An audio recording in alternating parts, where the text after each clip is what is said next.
Hello, amazing, beautiful people out there in Facebook land and everywhere else. Our podcast has recently just been added to a number of locations, so you guys can now see me everywhere.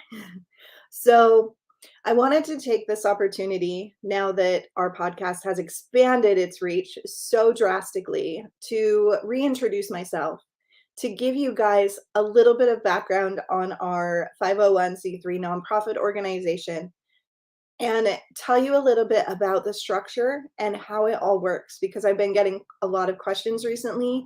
And I think a lot of you guys out there in the world um, either have had experiences with poor nonprofits that are not in it for the right reason or don't understand how nonprofits work. So there's kind of a spectrum, and most people are either really far on one end or really far on the other. So I wanted to give you guys an idea of some things to look for and how to know if your money is going to the right place, and a little bit about us because we are so new. There's not a lot of public information yet. We don't have our tax return to provide for you yet because we haven't had our first full year yet. So we do, however, do quarterly reporting, and we are just coming on our first opportunity to do that, to provide you guys with that transparency. That is our goal, is to be 100% transparent with you guys all the time because we want to be different. We want to be the face of nonprofit, the way that nonprofit should be run, the way that nonprofit should be focused. And so many people don't understand that a nonprofit organization is really just a tax structure. Being called a nonprofit doesn't actually mean that you are providing a service or providing for the community in the ways that you say that you are, and to the extent that you claim your intentions are. As owners, as board members, you don't generally make money running a nonprofit organization. However, there are loopholes in that. There are ways to make money uh, as the organizer and the operator of a nonprofit organization. We do not do that. We do not provide any wages to board members or to owners um, or initial incorporators, however you guys like the terminology. That being said, I've had people ask, how do I personally make money? So the nonprofit organization is set up completely to serve our community. And the reason the nonprofit organization came to be is because as a service provider, as someone who has been working with trauma for many, many years and who it continues to see the people that I love to see, it became very, very clear to me that there was a financial obstacle for many of the people that needed my services. As an independent coach and consultant, my services are um, not inexpensive. The value is there, the ability to transform lives is there. But for many people who are servants of the community and servants of our country, or victims of human trafficking, domestic violence, and childhood abuse, they're not in a place in their lives where a commitment of thousands of dollars is practical or possible. So access was a huge, huge issue for me. Of course, I want to make a living and I want to be successful in my own life, but my heart was drawn to helping people that couldn't afford my services. And I brought this conundrum over and over to my coaches and to my peers, and multiple times I kept being told, know your worth, charge your value, and the people who need you will find you, and the people who are meant to be your clients will be able to afford you. But that didn't sit well with me. I just couldn't make that make sense to me, that the people that I wanted to help the most, the people that I was the most passionate about supporting, and the people whose lives I can make the most impact in are the people who were missing out on my services because I know my worth, I know my value, and it's just not in their budgets. So what can I do? So how could I fix that? How could I solve it? So for the past 3 years, before the nonprofit came to be, I came to my own personal dedication, my own personal belief that 50% of my income, 50% of my time, 50% of my coaching hours would be donated, would be spent on those people I wanted to serve the most, those people who couldn't afford my services.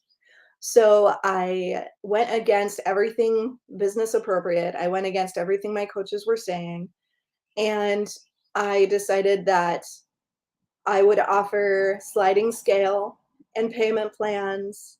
And that didn't always work out in my best interest. I have numerous clients who, after the end of their 12-week sessions and major life transformations, and they're in beautiful relationships and they're super successful in their businesses and things have changed for them, they start making very small payments, or they stop making their payments and they just move on with their lives. And that's okay with me. But that was not a structure that was beneficial for my business by any means. So I keep having this dichotomy of what I feel is right and what I want to do to serve the community, and what is right for myself and my business and my family, because I have to have food and I have to pay my bills and all of that matters. And it's not right, um, it's not healthy for me to give so much that I'm not healthy in my own circumstances. So I had to find a balance, and that balance came into being by structurally separating my donated time and my income generating time. So you guys will notice that there is Battle to Be and there is Rise Up Phoenix Academy. Rise Up Phoenix Academy is the partner of Battle to Be. So Rise Up Phoenix Academy is where I have all of my normal courses, all of my coaching offerings, all of the things that I do to raise money for the ability to donate half of my time to those who need it the most. So the nonprofit does not pay me to provide services to my clients. Someday in the future, in a year or two, when the nonprofit has established itself and can afford itself and is actually able to do all of the other things that it sets out to do, someday I would like to cease having a normal business on the side and dedicate 100% of my time to my first responder frontline clients. That is my goal, is to be 100% under Battle to Be. But this year, Battle to Be is not paying me, is not paying anyone except for the officer and his wife who are making our plaques. We do pay for their services, their time, and their equipment to do that work. We do pay a VA in the Philippines $5 an hour to help us keep up with our website and things like that. So those are the only people in the entire operation who are getting any financial benefit from Battle to Be. The organization has, as of the first of the year, because we are literally just transitioned into the 501c3, from the first of the year to now, we have raised $10,725 in income, and our income has been used to set up our makerspace so that we can do some of our plaques ourselves. Though we do have, our equipment is very small and has very limited capacity. When we have an urgency and we need one the day of or in a very short period of time and we can't use our normal producers, we have that. We are able now to make customized coffee cups and some awareness merchandise that we take to our events with us. We have used that income to get a few parts on our parade Jeep so that it was ready for this season. Our honor and memorial Jeep that is a huge presence in our organization. The Jeep actually is our access point that allows us to begin conversations about mental health and it's just a huge and important piece of what we're doing. We pay personally, the committee pays personally for that vehicle. We pay personally for the space that we use to do all of our work. We pay personally for all of our phones, our internet, our technology, our computers. All of that is our personal contribution to the organization. So we are very young, we are very new, and we are, of course, now looking for corporate support and corporate sponsors who, in exchange for the ability to be visible, to have marketing from our organization, through this podcast, through our website, through our social media presences, through our event presence and our tents and our banners and all of that stuff. We're offering a marketing package in exchange for those corporate donations, which are the life's blood of an organization like ours. So our objective is by next year to have me moved to 100% staff provider with a reasonable, sustainable, completely transparent wage that makes sense for the organization. I am not going to be one of those people who is making a horrific amount of money on the back of a nonprofit organization. And I challenge you guys to look before you donate at any major organization that you're considering making donations to. I want you to look at their income for the last year and the salaries of every single person on their staff, because they are required by law to make those public. All of that information is available to you. And if anyone on that staff is making an unreasonable amount of money, they're not in it for the right reasons. So be very cautious, because the legalities of a nonprofit organization completely blew my mind. Completely blew my mind. I had no idea that even 50% of what was coming in was not going to the end users. Our objective, our goal is to maintain an 80%, even with whatever expenses that we have, whatever it takes to create the fundraisers, whatever it takes to put on the gala, whatever it takes to put on the events that we put on.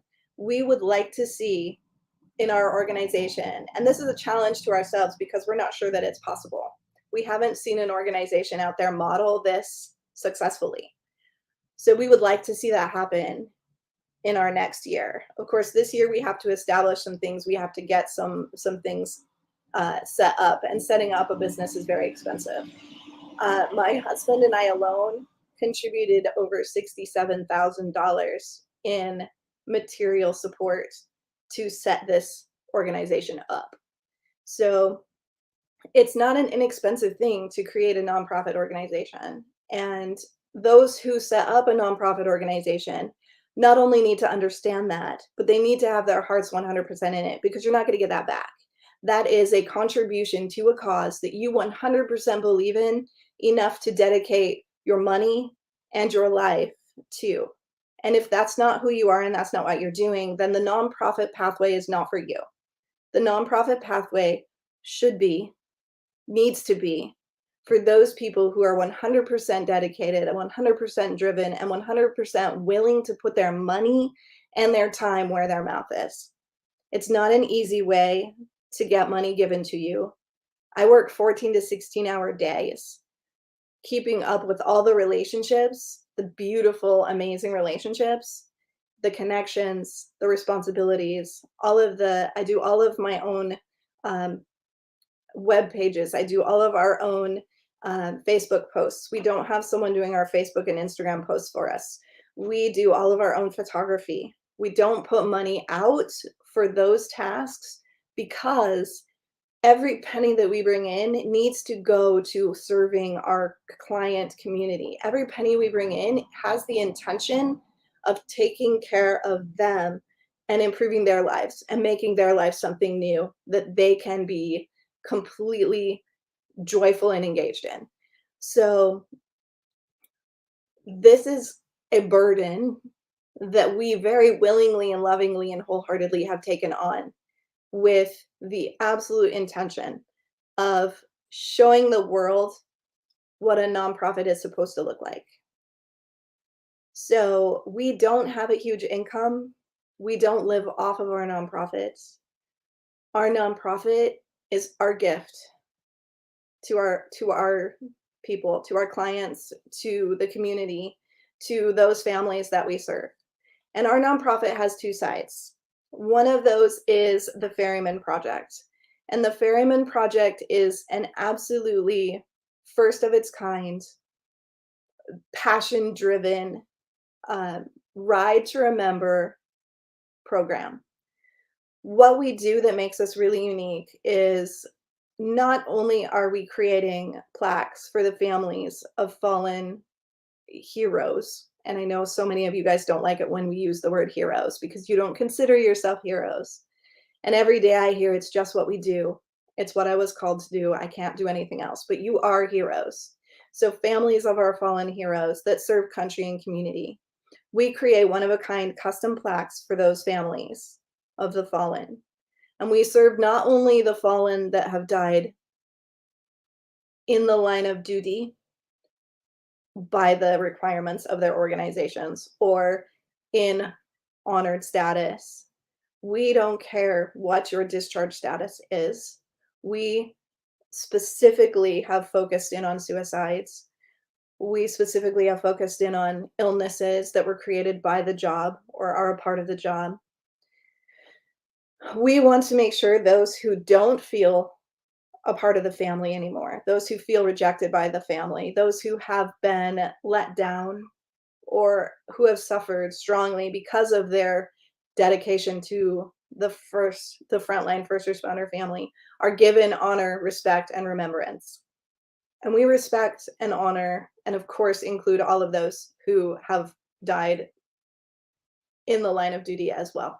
But we want to make sure that you guys out there understand if you are a family of someone who has fallen, who is military, veteran, police, firefighter, medic, EMT, all of our emergency medical staff, dispatch, crime scene, all of those people whose lives are affected by trauma and who are exposed regularly to the face of what is out there, the worst that of humanity and the best of humanity. Those of you that live that life, that struggle and suffer in silence, the Ferryman Project is to make sure that everyone who has fallen is remembered, even if only in a small way.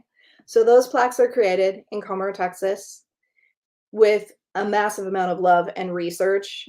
And we make sure that we represent the individual, that we understand who they were as a person, what made them stand out, what people loved about them, their interests, their desires, their goals, their dreams. We make sure that we make a real connection with that individual through their family, through the media, through every resource that we can find, so that we truly understand who we are talking about, who we are representing, who we are putting out a memorial for.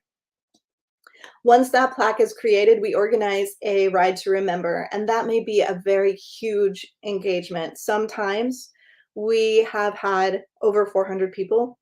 Sometimes we have had the opportunity to be involved with alternative organizations and actually be involved in the memorials of our people. So we get these beautiful moments when the entire family, the entire fire department, the entire police department, all of the above all come together to initiate the beginning of the journey or the end of the journey on their ride to remember.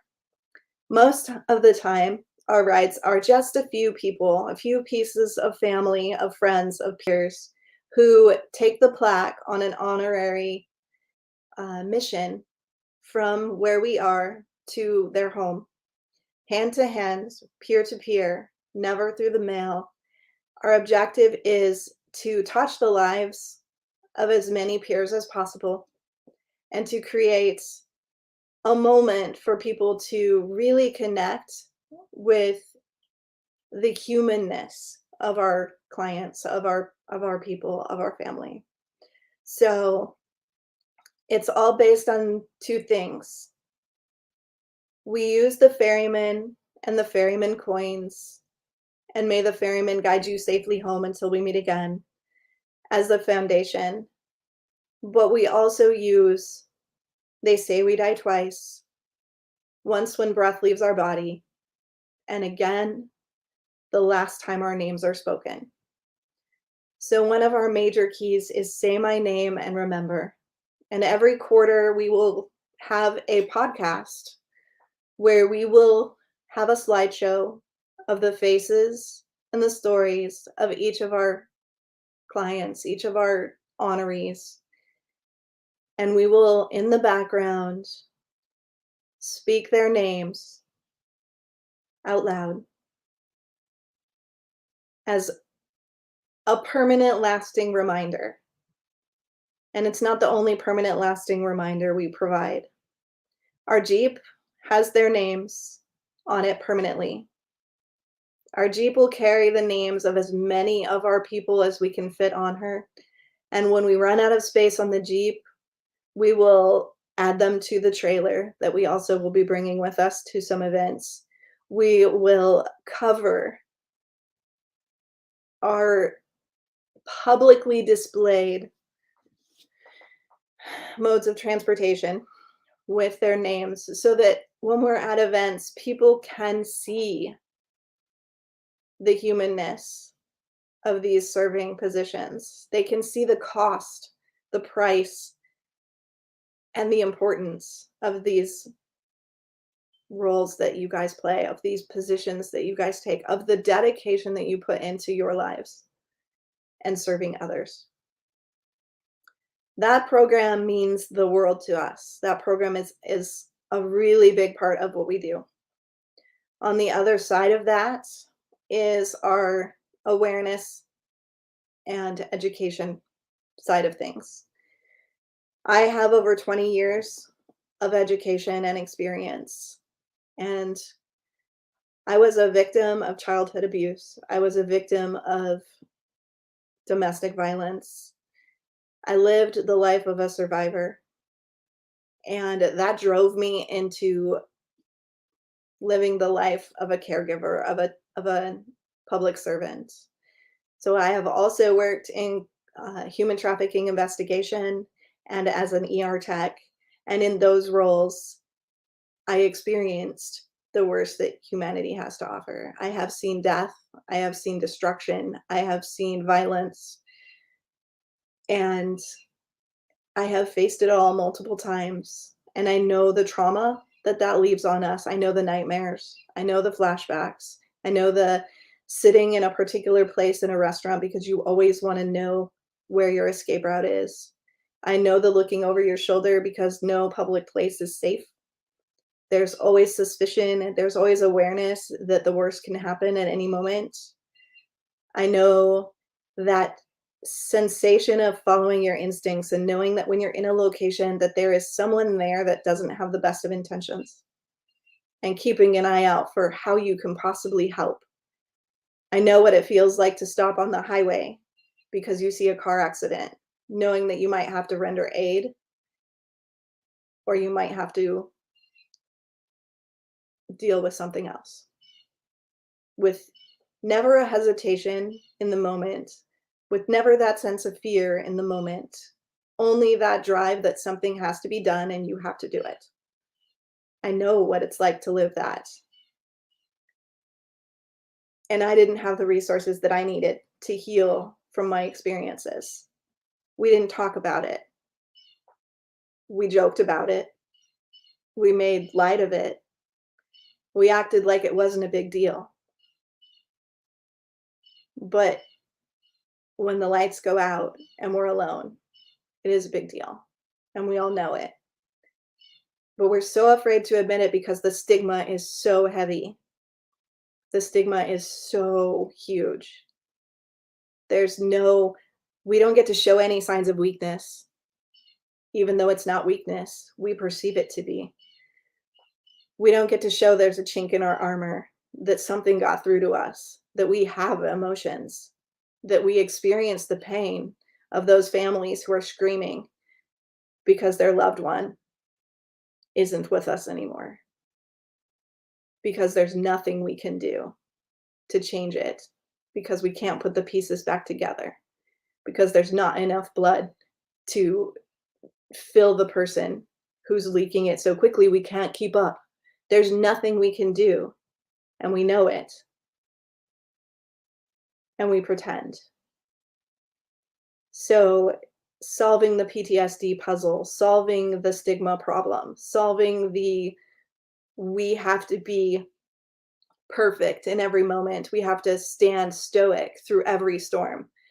That has to change. That needed to change. So I have dedicated to researching everything I can possibly find, getting every bit of education I can possibly get on Eastern and Western traditions, because what we're doing in the Western world in our psychology departments is not working.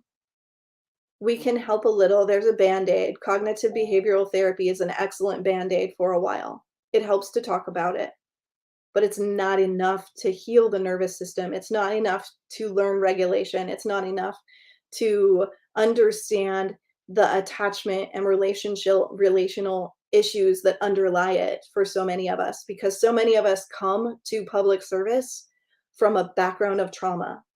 So many of us already have a form of PTSD. So many of us already have developmental trauma. So many of us already are in a place where we're vulnerable and susceptible to the symptoms that are going to take us down 10 or 20 or 30 years later.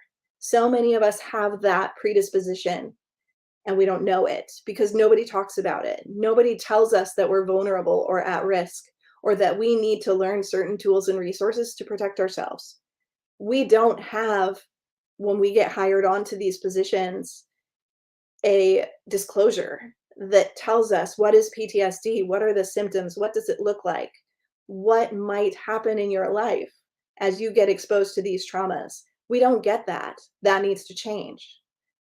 We don't have ongoing education opportunities in our firehouses, in our police departments. Some of that is changing very, very slowly. Some departments have initiated this.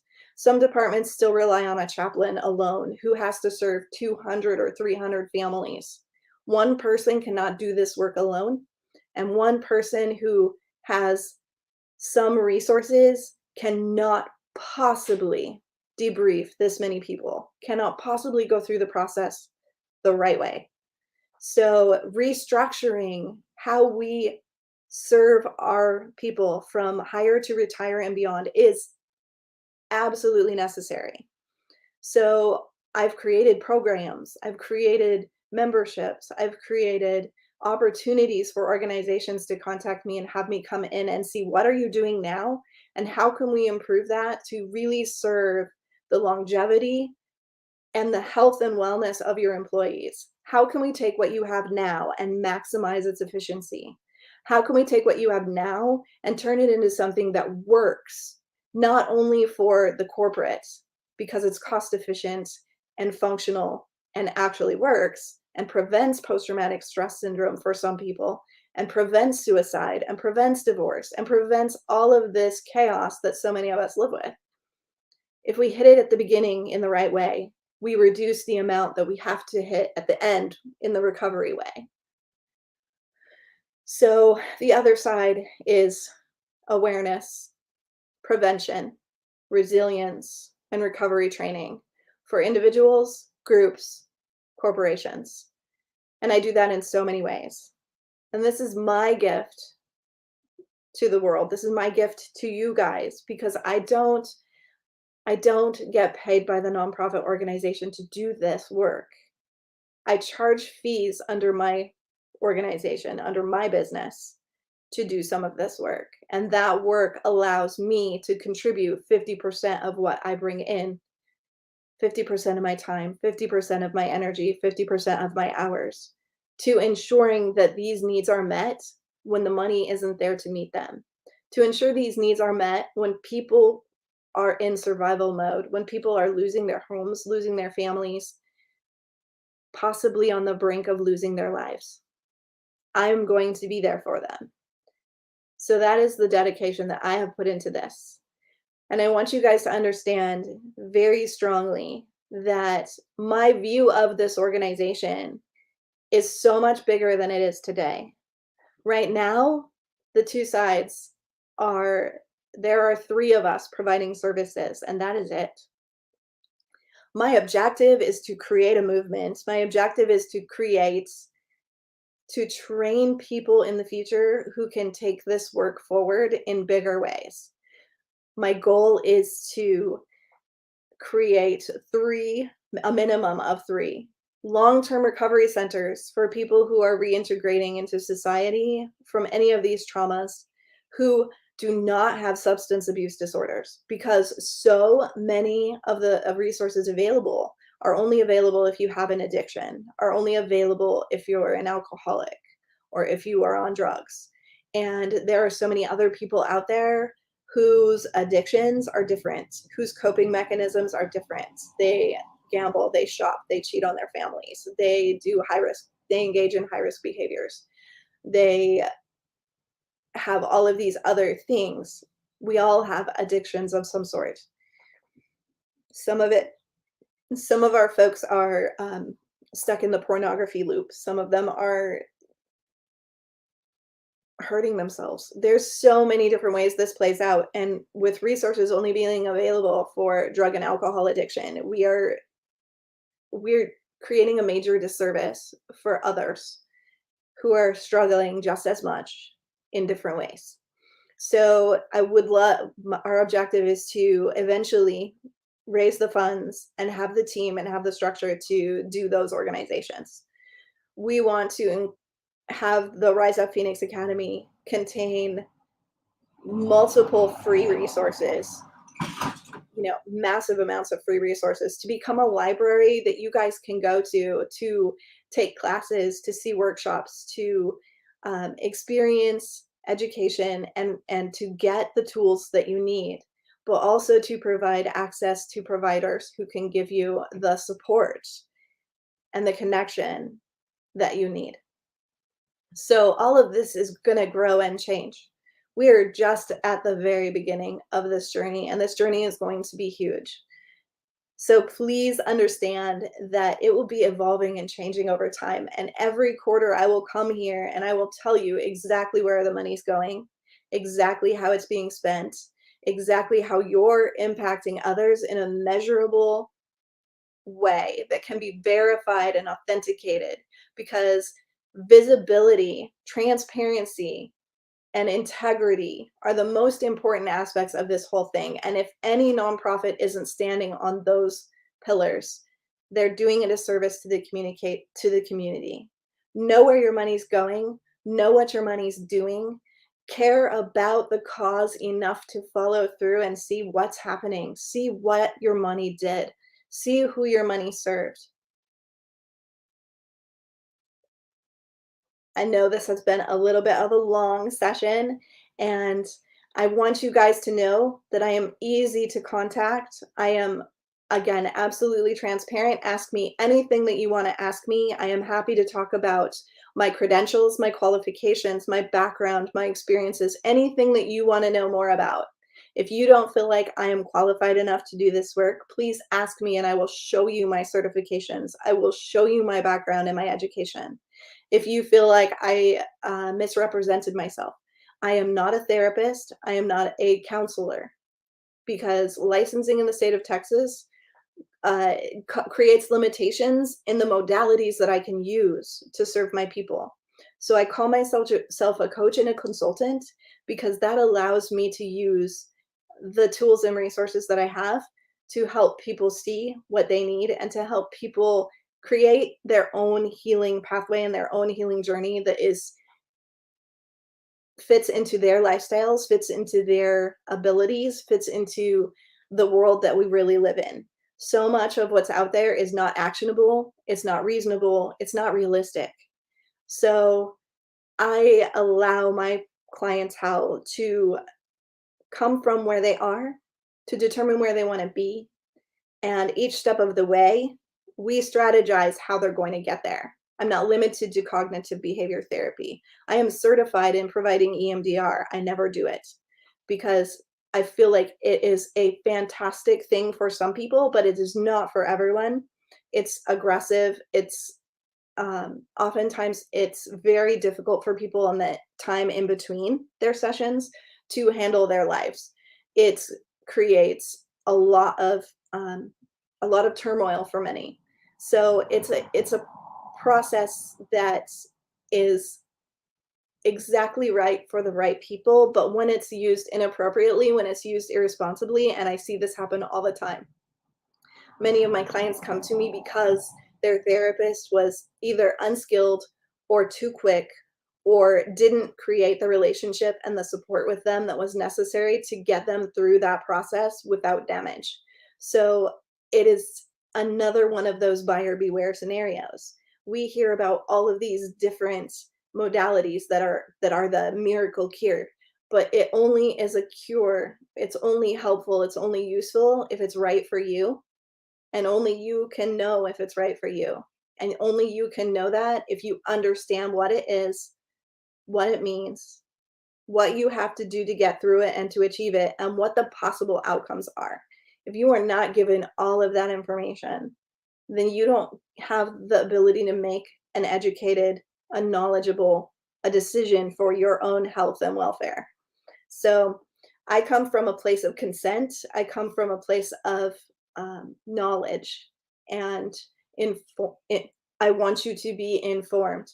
So everything that happens in my world, I don't diagnose you, I don't treat you, I don't cure you, I don't give you prescriptions. I talk with you, I listen to you, I hear you, and I provide you choices and options and suggestions, and you choose your own pathway. You choose your own things that you want to explore to find what works for you in a world where everything is trying to put you into a box, where everything is trying to label you a certain way. So my approach is different. My process is different. I play well with others. I absolutely love working with people who have a therapy team, who are already working with the VA, who are already seeing a therapist once every month, once every 2 months, once every 3 months, and who know that's not enough, who know that's not really the support that they need. But that person can back up the prescriptions and can help you with some of the extreme moments, and I can support that. I can help you through the in-betweens. I can help you have more tools and resources to handle the treatments that they're giving you.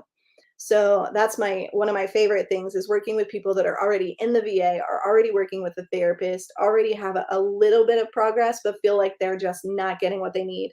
They're stuck, they're stagnant, and they're not going anywhere. I've seen people who have been in therapy for 20 years, and in 6 months, they've had more change in their life, more change in their um, emotions, more change in their ability to experience. I've seen people go off of medications, of course, with the permission of their other providers. I've seen people reduce therapy. I've seen people who are suicidal completely change their priorities, their beliefs, and their happiness and joy and expression of how they talk about their lives and how they talk about their experiences. I've seen beautiful things, and I've seen a lot of tragedy. And I just want you guys to know that there are options out there for you. There are resources out there for you. You don't have to take the life that you have in this moment, if you're unhappy with it, as the way it has to be. So again, my name is Krista Fee. I am here for you. I want you to feel completely free to ask me anything that you want to ask me. I am 100% open. I am like a wide open book. You want to talk about my old careers, you want to talk about my education, you want to talk about what I'm doing to serve the community, you want to talk about the finances of the nonprofit. I'm completely open. I have no inhibitions whatsoever with sharing the information with you that you guys seek. I can tell you who our sponsors are. I can tell you how much they've given us, unless they ask me not to. I can tell you who our recipients are, our honorees. If you want to know something about one of them, if you have someone you would like us to honor, there's an easy application form. It doesn't cost you anything. Just fill out that form. We'll contact you, get to know about the person a little bit, and make sure that we have the information of where the plaque needs to be delivered, and we will get them on the list and make it happen. If you need services, if you're out there and you feel like, oh, I think I might want to talk to this person, I think I might want to connect with these resources. Again, we don't ask for financial statements. We don't ask you to prove anything about your status or your discharge or your career. We trust that you will not take advantage of the resources that we're offering unless they are for you. We trust that you have your best interest at heart, and we trust that you're asking the questions for the right reasons. So please feel free at any time. I am absolutely open to having conversations with any of you. If you want services, again, there is a simple button, and I will add my Calendly link to this podcast that you can set up a half an hour intake with me. It's absolutely free always to do a strategy session, and I will give you tools and resources right there. If there's something that you're saying that I can give you a resource for, I will. I am completely here for you. I'm completely open for you. And please feel free, don't hesitate. Ask me anything that you'd like to know.